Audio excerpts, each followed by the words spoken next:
Hi there, and welcome to this day in history for February 5th. February 5th is the 36th day of the year in the Gregorian calendar, with 329 days remaining to the end of the year, or 330 if it happens to be a leap year. Today's word is dingbat.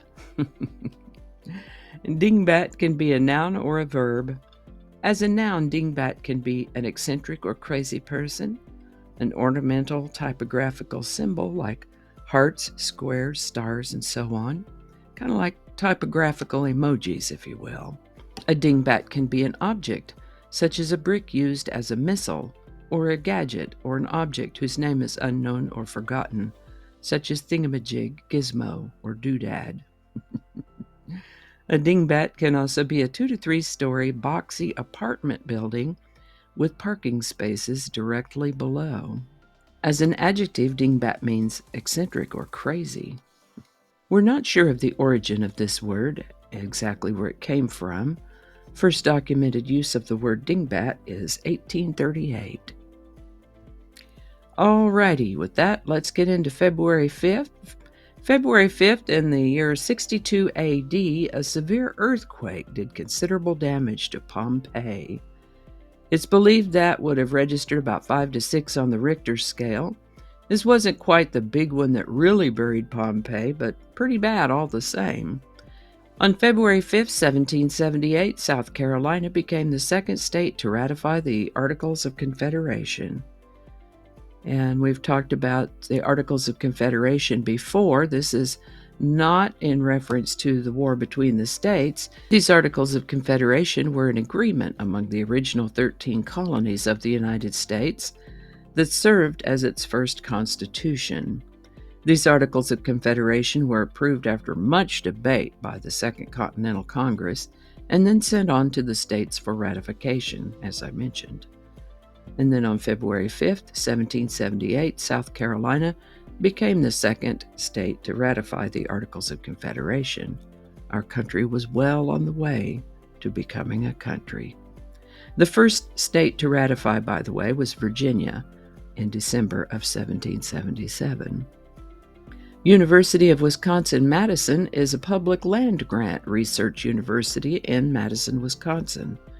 It was founded when Wisconsin achieved statehood in 1848, making it the first public university established in Wisconsin, and it remains the oldest and largest public university in the state. Now, being such a new school at the time, they didn't quite have a campus yet, so on February 5, 1849, the University of Wisconsin-Madison's first class of 17 students met at the Madison Female Academy. The New Hermitage Museum in St. Petersburg, Russia, is one of the largest and oldest museums in the world, and it opened to the public on February 5, 1852. The museum was actually founded in 1764 by Empress Catherine the Great and celebrates the anniversary of its founding in December on St. Catherine's Day. They typically attract millions of visitors every year. The Welcome Stranger, the biggest alluvial gold nugget ever found, was calculated to have a refined weight of 97.14 kilograms, or 3,123 troy ounces, and measured 31 centimeters by 61 centimeters, which is approximately 1 foot by 2 feet, more like a small boulder. Seriously huge nugget by any standard. They didn't have a scale big enough to weigh a nugget that big, so they had to break it into 3 pieces in order to weigh it. The fellows who found it, the prospectors John Deason and Richard Oates, were paid about 9,381 pounds, or almost $13,000. That's for raw gold, and that's also in $1,869. At 2023 gold prices, it would be over $6.5 million. There would be some wealthy miners right there. Don't spend it all in one place.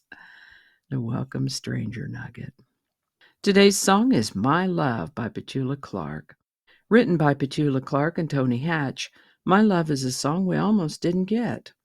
Mr. Hatch had originally titled the song The Life and Soul of the Party, but a random American on an airplane convinced him to change the title.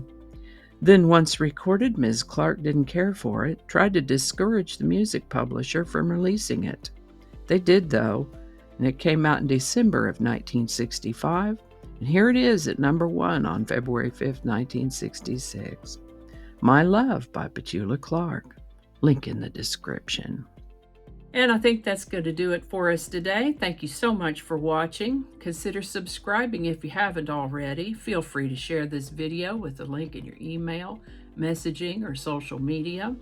If you enjoy this series, you can check out the playlist that contains these videos. I'll put a link to that in the description. That description lives on YouTube, so for other platforms, I'll include the link to my blog page that is called No Really. You can also find me on Rumble, Parler, BitChute, and Getter. All those links in that description. Alrighty, that's all I can think of right now. Thanks again, and I'll see you next time.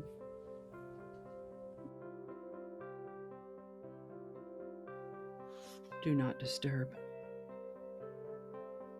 Okay, I turned Do Not Disturb on. Good job.